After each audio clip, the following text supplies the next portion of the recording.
Well, check out the view, it's very windy. Just looking around.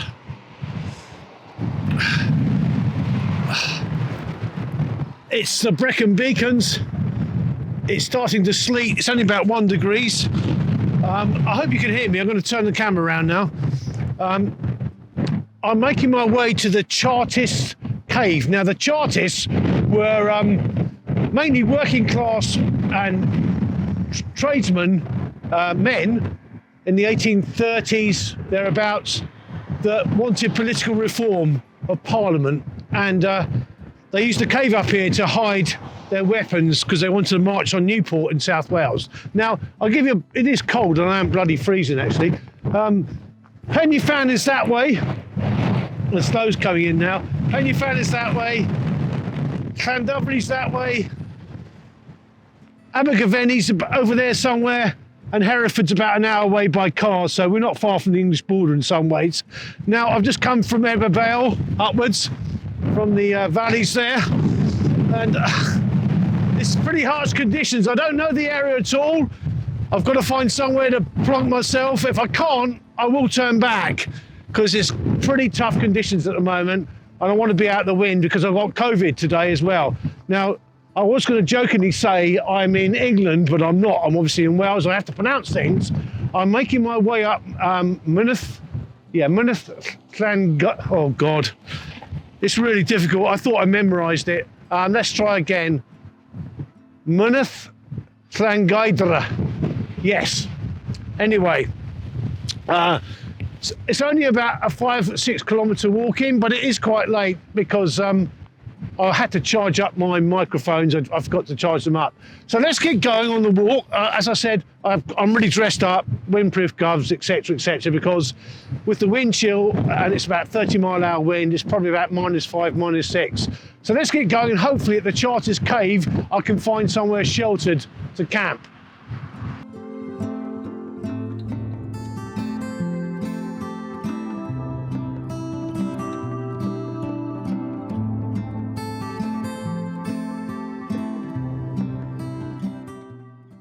Just in case you're wondering where we are, we're obviously in Wales.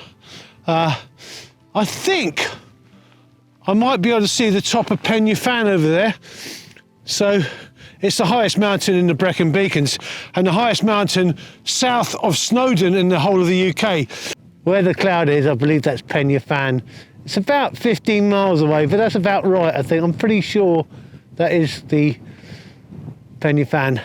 Well, here's the Chartist cave. I made it here. There's a flat area here, so that's where I'm going.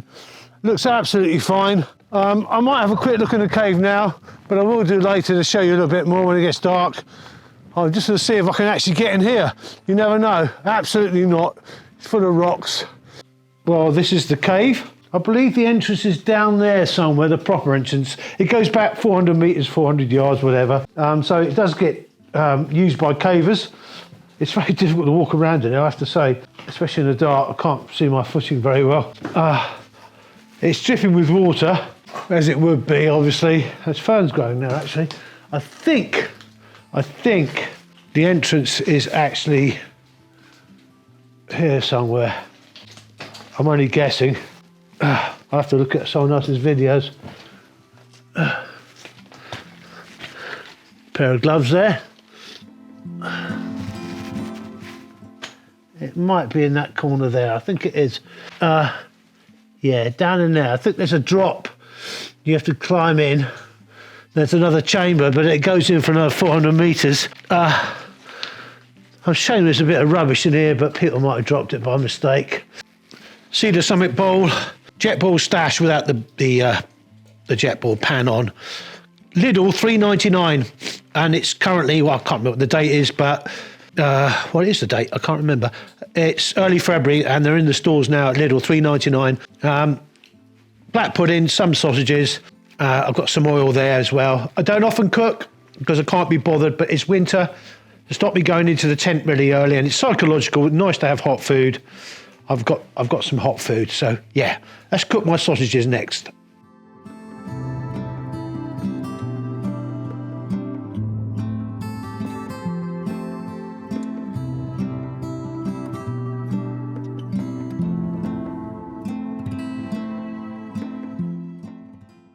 That's the cave one more time before I go to bed. Cooked in there, all the rubbish removed. 3 eggs, 5 sausages, and some black pudding. There's my tent. Just step back a bit from it and show it to you. Hillebergunner. And there's the moon.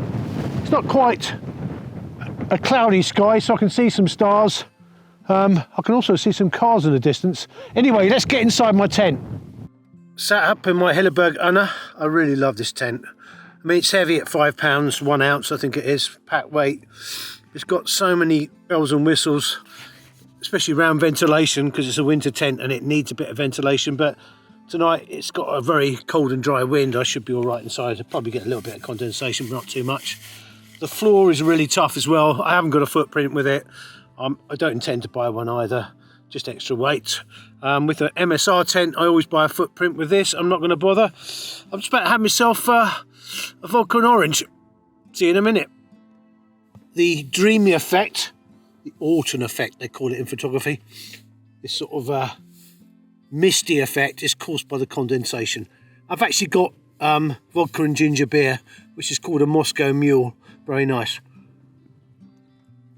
It's 20 I've got 12 hours in this tent, and that's why I like having this Hillebergunner, because I've got lots of space. Normally, I like to, my MSR Hubba NX Solo, it's quite a small tent.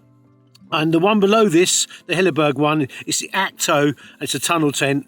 And if you don't mind being 12 hours in a tunnel tent, that's up to you if you're mountain racing or something. Well, I'm basically watching YouTube wild camping videos, Paul Messner at the moment. I've got a microfiber cloth there. I always carry it because, condensation, etc. And plus, I spilt my drink and, quite a bit, about 400 mils of drink, and I've got it out with that cloth. So a microfiber cloth is not only for washing yourself, drying yourself, I should say, it's great for getting up spills and getting rid of condensation, etc. So a little bit of weight, and it's really worth it. Smells all right. Well, it's quite windy outside. I would say it's about -1, 2. Bit of sleet in the air. This tent's fantastic.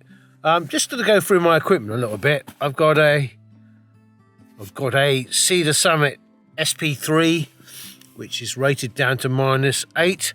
Now, it's very light and it packs away really small. And I bought it on spec. I went up to ultralight outdoor kit in Stockton-on-Tees because they only use raw mail, so they can't deliver to locations like shops. So I thought, well, I fancy a drive up to Stockton-on-Tees. So I drove from South Wales, got up there, and when I got it, I thought, my God, this is flimsy. Is this going to keep me warm? Because I've got a Rab Ascent 900. Now, the Rab Ascent 900 is like carrying a sofa. It goes down to -18 comfort level or whatever, because, don't take too much notice of comfort levels, because some companies like Rab don't take 100% notice of it, because it's an EU regulation, I believe. Anyway, the proof is in the pudding. Lots of factors: how many clothes you're wearing, what's your mat like, etc., etc. But this was rated down to -8, so that would have to be a very harsh UK night on a mountain, really. Let's say you're in Scotland or somewhere like that, or in the Cairngorms. That's not, -8 probably wouldn't be enough. So I'll probably go for something a bit warmer. And we're talking £400 or £500 when you go for warmer, sort of lightweight sleeping bags. This was £320, and it's doing a really good job. It's got a unique baffling system, etc. There's less down on the back where your mat is and all the other things. But it does seem to work. But I do use hand warmers, chemical hand warmers and foot warmers.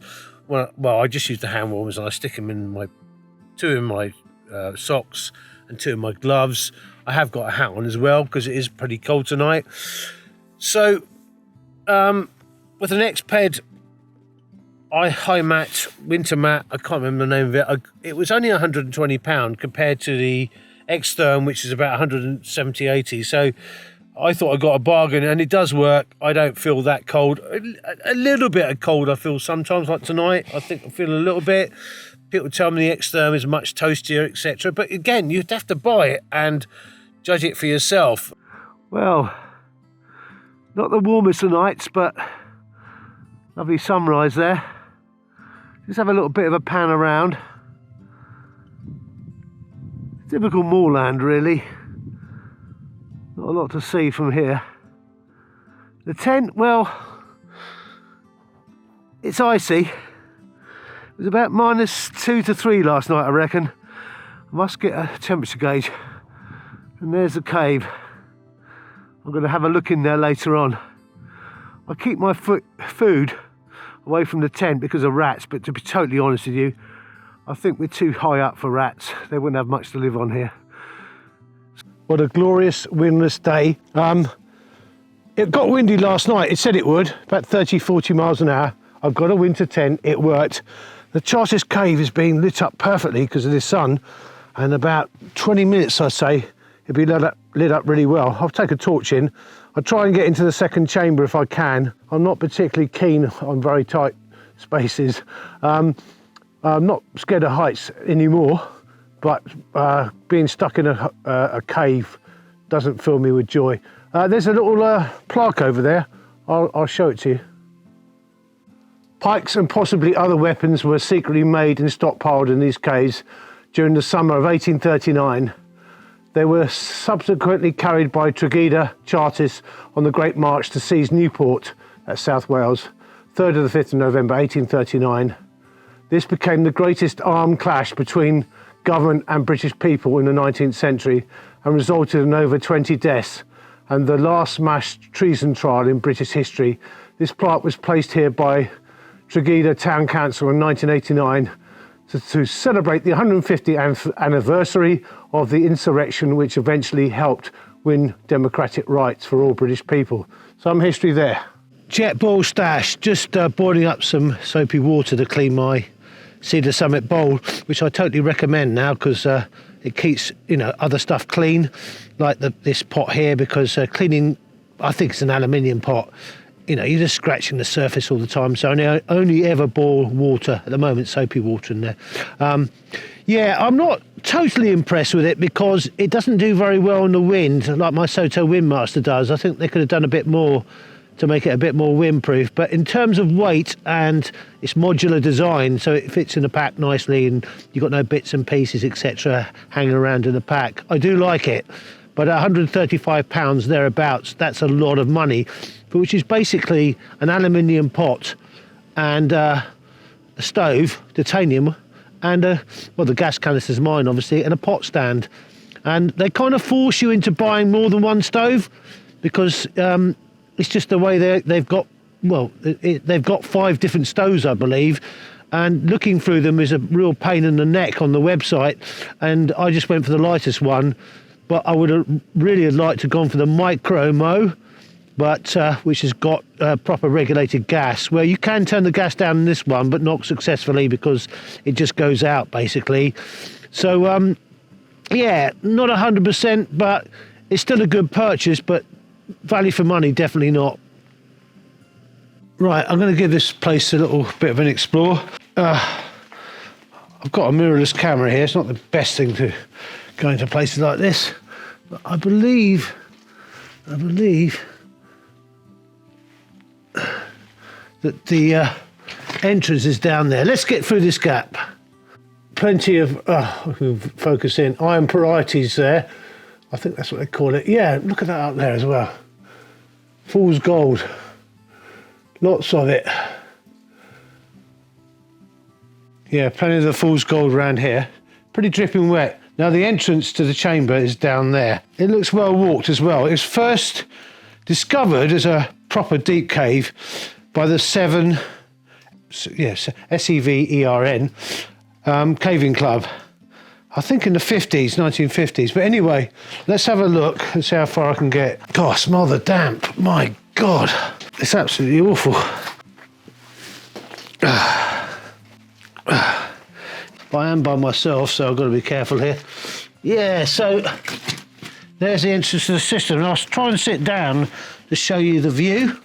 Oh God, oh, it's not exactly comfortable. So yeah, there you go. Trying to shine the light through. So there's a second chamber down there. Once you get through this section here, and I could do it if I had the right clothes on, you get down into a larger second chamber. It goes downhill. So there you go, guys. It goes on for 400 meters, I believe. So it's quite a big system, not absolutely huge, but quite big. So there's plenty of YouTube videos about people who've done it. So anyway, let's make my way back out, because I don't want to get wet and get on my back and everything, because I think that's quite achievable, even for someone with a bit of claustrophobia. Right, let's get out. What a fantastic view back with the sun coming through. About the right time of year, if you come here, with the light coming through, it'd be really good for a photograph. Look at the iron porites, fool's gold. Beautiful. Shame about the rubbish in here. Probably school kids. Couldn't be bothered to pick it up. Just about to pack away my Una, Helleberg Una. One slight criticism of the tent, it seems to hold on to water on the outside. It doesn't dry as quick as my MSR. Well, site cleared. Just been talking to two really nice blokes. I didn't film them. Mike and Steve. I think I got that right. I'm terrible with names. I'm always a bit shy, so I don't listen very well. They've gone into the cave. Yeah, so job done. Site cleared. No mess. Happy. Making my way back downhill. Look what I found. I dropped it yesterday. I find it really useful. You know what it is. It's for going to toilet. Anyway, let's put it in my pack.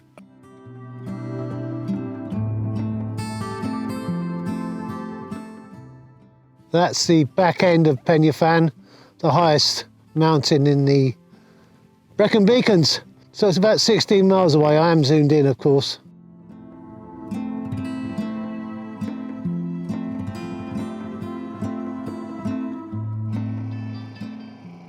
Plastic flowers. Can't they just put fresh flowers out? I mean, I know it's not a major pollutant, but they just leave stuff like this here, and really then it becomes rubbish. So I know there's a bereaved family behind this probably, but just a bunch of flowers that are going to degrade would be really nice, instead of a plastic wreath and a wicker pot with a dead plant in it. Back at the car. Next week, yeah, I'll be out. If it's raining, I'll do a bothy. If not, I might stay around the Brecon Beacons. The bothies are mainly in mid Wales now. I've done the one that's farthest south. So, yeah, see you next week.